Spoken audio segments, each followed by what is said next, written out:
Hey everyone, and welcome to our Q&A presented by Just Love. My name is Paula Jane and I'm talking to Judy Carroll. Judy is an internationally known author. Her books include The Zeta Message, Human by Day, Zeta by Night, Extraterrestrial Presence on Earth, Lessons in History, and her two most recent books, both of them Kindle editions, An Interview with an Alien, Comments by an Undercover ET, and Cosmic Spirituality, a blending of religion and science in oneness from an off-planet perspective. Hi Judy. Hi Paula, hi everyone. Today we're going to be talking about one of Judy's newest books, Cosmic Spirituality, a blending of religion, of science in oneness from an off-planet perspective.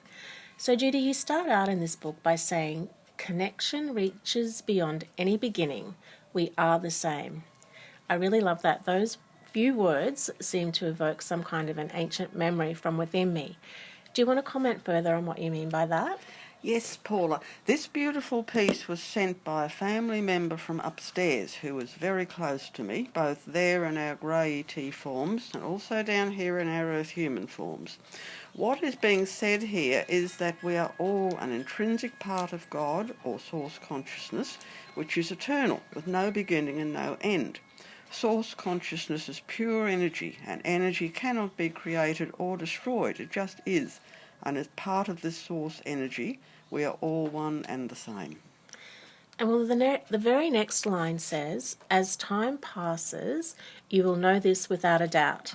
Yes, in other words, each and every one of us will eventually evolve to a point of expanded conscious awareness in which we will know and feel this point of sameness and oneness with all of our heart and soul, and with no doubt about the reality and truth of it. Oneness is truth, separation is illusion.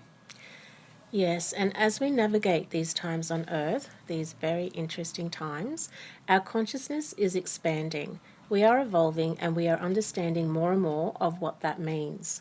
You then go on to say, there is a story to be told of creation, a coming together to facilitate an expression of love from what always is to form and to be returned to the all. That's an explanation of reincarnation. Yes, it is, but described in such a deep way that we really have to meditate upon the words in order to understand what is being said. This is a very grey way of putting information across, making us stop and think a bit more deeply. Yeah. So I'm reading this next passage straight out of your Cosmic Spirituality book from page 3. And it's an explanation on what happens in the in-between, which I really like. So I'd like to share this, and I also have a question for you after. So it starts out by saying, resting between lives in the forever, all in total oneness, omnipresence and omniscience, all-knowing, it is home, it is source, the purest energy of love with no beginning and no end. Energy cannot be destroyed, it simply changes. And that change happens when a droplet of forever essence, which is held eternally in the forever cup of oneness, senses that the time has come to manifest a very small part of itself into a life experience. This is done in order to enhance the collective omniscience. These life experiences in various worlds and dimensions serve to expand the whole forever state, which is never static. It is ever changing and ever expanding. Thus, a tiny droplet of the forever essence, energy, a soul, senses that it's time to reincarnate. When this happens, the other droplets of essence, vibrating in harmony with the soul, their soul family, begin to make choices and decisions of where to incarnate, what form to take for maximum spiritual growth and opportunities for learning, how many of the soul group wish to take part at physical level, and at what point in the following life they will meet up, if they do. Past lives are examined with the help of guides and elders, and suggestions made for maximum opportunities to balance karma. So, a very good explanation of what happens. And my question is about the resting in between lives, in the forever. You say, resting between lives in the forever, all is total oneness, omnipresence and omniscience, all-knowing. It is home, it is source, the purest energy of love with no beginning and no end. Energy cannot be destroyed, it simply changes.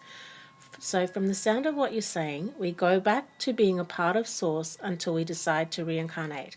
But at the same time, we are multidimensional and are living many lives at the same time. Don't really even know what my question is, but can you comment? Linear time is getting in the way. As it always does. The key to understanding this is to know that, yes, we are created in the image of God, but not in the way it's been interpreted down here as being physical, that God's a physical human being. This is totally incorrect and a major error made by fundamentalist religion. The real meaning is that at soul level we are multidimensional energy beings, just as God is a multidimensional energy being, of which we are all an intrinsic part. So therefore, at that higher level, we too are omnipresent and omniscient, all present and all-knowing. So yes, linear time ceases to apply at this level. When our physical body dies, it's not so much that we go back to being a part of Source until we decide to reincarnate. We as a soul consciousness are always a part of Source. And when a tiny little bit of our whole soul consciousness decides to reincarnate, we don't cease to be a part of Source. The majority of our soul consciousness remains there as part of oneness. It's just that the little bit that reincarnates into a flesh form forgets that it is really still part of oneness. It just loses its focus for a while and instead gets caught up in the illusion of separation. So the majority of our soul consciousness remains there as part of oneness. So you're saying that we're all one, and we can liken this to the ocean and us being droplets in the ocean. So I've just got a question here with regards to when someone transitions. They go back to Source and become one with all. They become one with all there is, once again, but somehow they retain a certain soul individuality. Yes, this is something that tends to worry some people. They can get their head around us all being an intrinsic part of oneness, but they worry that when they die and go back there, they'll lose this sense of self, but we don't.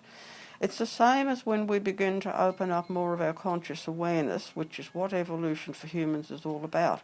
As we open up more, we're able to begin recalling past lives. So in other words, the more we open up to oneness, the more we get to know our own self. This is what self-realisation is all about. It's not a forgetting. To the contrary, it's about more conscious awareness and remembering more of who and what we truly are. Okay, so for example, you, Judy, have incarnated into human form. So that's that little bit of soul, which is just part of your greater soul, that will experience a life on Earth. In your case, you remember your past life, your life living on a planet in the Zeta system. You also know that you have a guide, Maris, who resides somewhere else, probably level 8 of the human ladder, who is also a part of you. Can you talk more about this? Yeah, Paula. Okay, when I'm down here working through my Earth human Judy consciousness, I can access about 10% of my whole soul awareness. When I'm working up on the ship at night as the Grey, a Lorca, I can access a larger packet of awareness, around 50%. When Maris overshadows me, I can access a packet of around 80% awareness. But the problem is trying to express these higher and more expanded states through my limited 3D Earth human mind down here. I'm operating through a dual soul consciousness in the present life, so I have some conscious awareness of working up on the ships at night as a Grey, when my Earth human body and brain is asleep in bed at night. But even that gets a bit lost when my Earth human consciousness comes back online in the morning. All of us have a part of our soul consciousness on all 10 levels of the human ladder. And when we work with a higher spirit or ET guide or teacher, as I work with Maris, they're really a part of our own soul from a higher rung of the ladder. This is why we feel such a deep affinity and rapport with them. Okay. Can you remind us about the human ladder again, Judy? Yes, this was a teaching given way back in 2001 to me and also to Helene Kay, the co-author of our book, Zeta Message. The Greys talk about the universe being comprised of 10 what they call galactic levels, but these are not places as such, but rather 10 levels of ascending and expanding conscious awareness. The path of human evolution, in other words, because that's what evolution in the human kingdom is all about, expanding conscious awareness.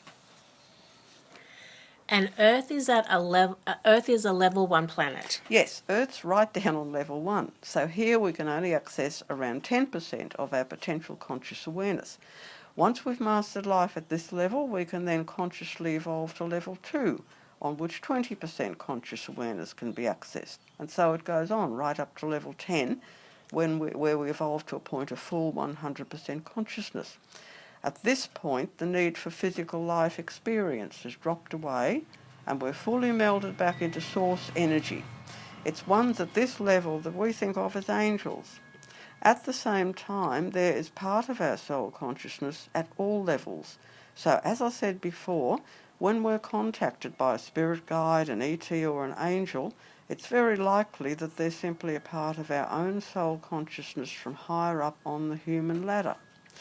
In the Theta message, and also in our extraterrestrial presence on Earth book, I give a full account of this, and also the story of a crop circle that was provided to illustrate the human ladder. A photo of this crop circle taken by Australian crop circle investigator Brett Parrott was used as the front cover illustration of the Theta message. Yeah, I love that crop circle. So when you say that there's a part of our soul consciousness at all levels, would that be akin to saying our soul's frequency is vibrating at all these different levels? Yes, definitely, because at our highest soul level we're multidimensional and intrinsically part of the oneness of Source, and therefore, like Source, this higher part of us is omnipresent and omniscient. An old teacher of mine once compared this to a stage full of dancers, all performing their dance at the same time. This represents the higher soul consciousness. The stage is in darkness, but there is a spotlight directed at one of the dancers. So even though they're all performing their dance, only one can be seen at any given time. This spotlight is symbolic of our limited Earth human consciousness, which can only focus on one dancer or one life at a time. That's a good analogy. It is. So in other words, it's energy vibrating all at the same time, but at different frequencies. And as level 1 humans on Earth, we can only pick up on a limited range of frequencies, but we have a range of frequencies. So putting a perspective on the fact that we are energy vibrating at different frequencies, this is something to keep in mind as we navigate these times on Earth. When we vibrate at higher frequencies, difficulties that come up in life tend not to affect us so deeply and may even dissipate completely. However, if we allow ourselves to be drawn down into the fear factor, this causes our energy to drop to a lower frequency, then the integrity of our immune system is compromised. Definitely, yes. Eastern medical philosophy even links our emotions to the organs of the body. For example, the heart is connected to joy, the kidneys to fear, and the liver to anger. Even Western medicine is now acknowledging how a person really can die from a broken heart, caused by deep sadness that physically impacts upon the heart.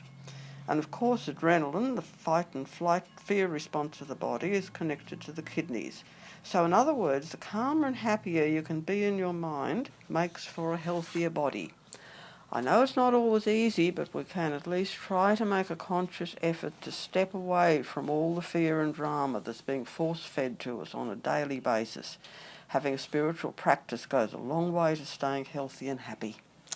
Yeah, like everyone has their reasons for their energy dropping to a lower vibration at times. It could be fear, fatigue, pain, stress, shame, guilt, nervous tension, anger, hate, holding on to grudges, lack of forgiveness, resentment, judgment. All these states of mind cause our vibrational frequency to drop to rock bottom. So much is playing out right now, both externally and internally, and affecting every one of us. And as sensitive beings, we are prone to picking up on everyone else's emotions. And what's happening right now on our beautiful planet is that people are experiencing these things both individually, but also as a collective planetary consciousness.